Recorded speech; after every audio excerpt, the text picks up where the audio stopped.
소혜야, 박준기 대감은 잘 대해주시더냐? 아니다. 이제는 사위라고 불러야 하나?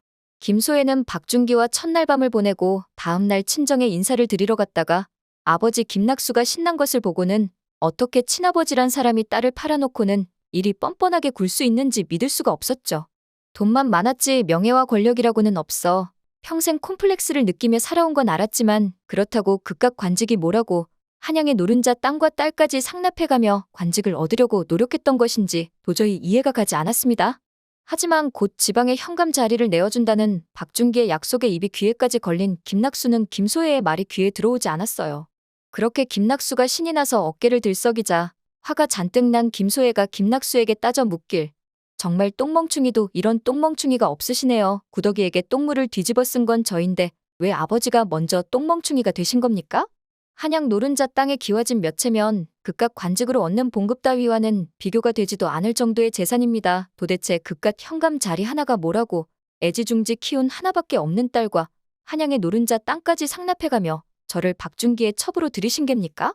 김소혜는 지금이라도 물릴 수만 있다면 이 혼례를 물리고 싶었고 손에 코 하나 풀지 않고 큰 재산을 얻게 된 박준기가 늙은 여우처럼 느껴져서 오히려 첫날 밤을 보내고 오고는 더 싫어진 느낌이었습니다. 그렇기에 이제 김소혜의 입장에서는 평생의 원수인 구덕이라도 찾아줘야 그나마 이 혼례를 받아들일 수 있을 것 같았죠. 그러던 중 김소혜의 이야기를 듣고 있던 김낙수가 진짜 속내를 털어놓았습니다.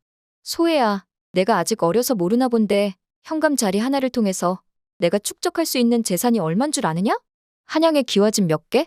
그 정도 투자는 약소한 비용일 뿐이다. 지방의 현감 자리를 얻는다는 건 말이다. 적어도 2배에서 3배는 남는 장사지. 그래서 양반들이 돈을 바리바리 싸들고 어떻게든 대감에게 줄을 댄 다음에 그깟 관직 하나 얻으려고 이 난리다. 장원급제 해봤자 줄을 못 대면 평생 백수 당첨이다. 알겠냐? 내가 현감이 된다면 말이다. 백성들을 수탈하고 세금을 뒤로 빼돌려서 투자한 돈은 1년 안에 회수해버릴 거야.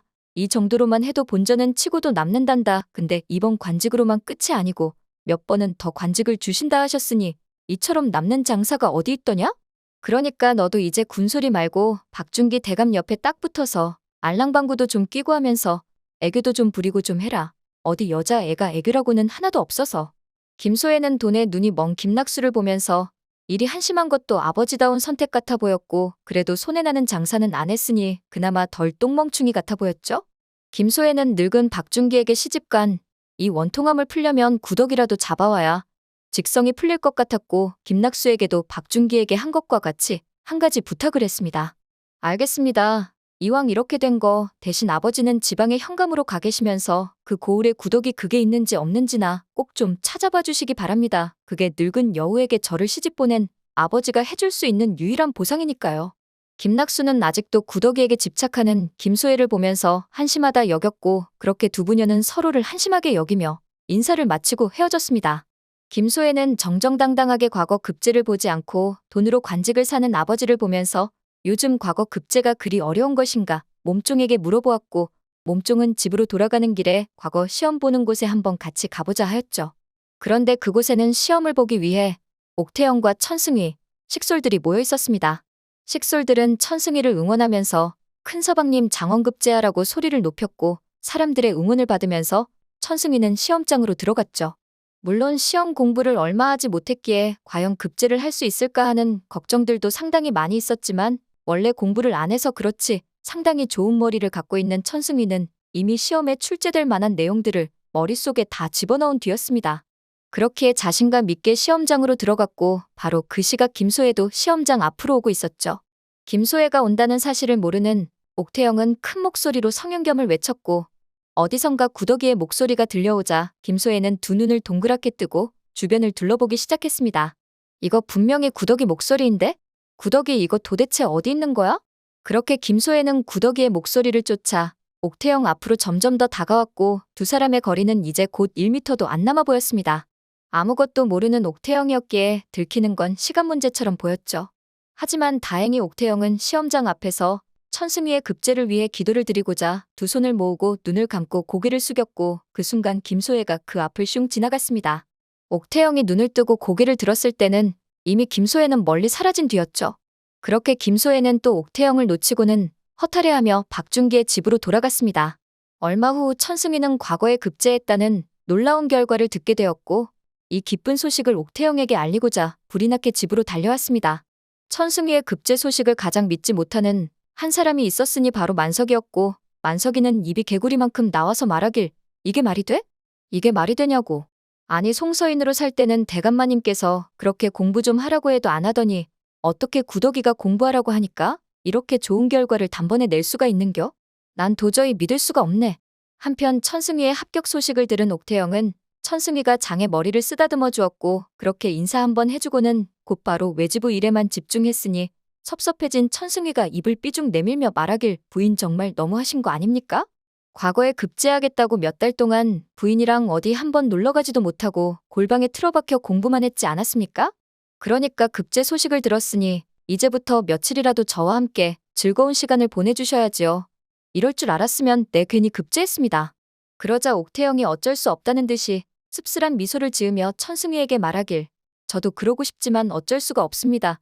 이번에 새로 부임한 현감이 도대체 어떤 인간인지 세금을 2배로 취하며 우리 고을 사람들을 괴롭혀대니 이를 바로 잡아달라는 고을 사람들의 의뢰가 하루에도 여러 건씩 들어오고 있습니다. 진즉 사실조사를 나갔어야 했으나 아시다시피 동서가 갑자기 사라져버린 바람에 동서를 찾아다닌다고 사실조사를 못 나갔었어요. 배는 점점 불러올 텐데 서신 한 장만 남기고 가출을 해버렸으니 도련님 마음도 이만저만 속상한 게 아니셨을 터인데 내일부턴 도련님이 동서를 찾아보기로 하셨으니 이제라도 저는 밖에 나가 사실조사를 해보고 고을 사람들을 도와주어야지요.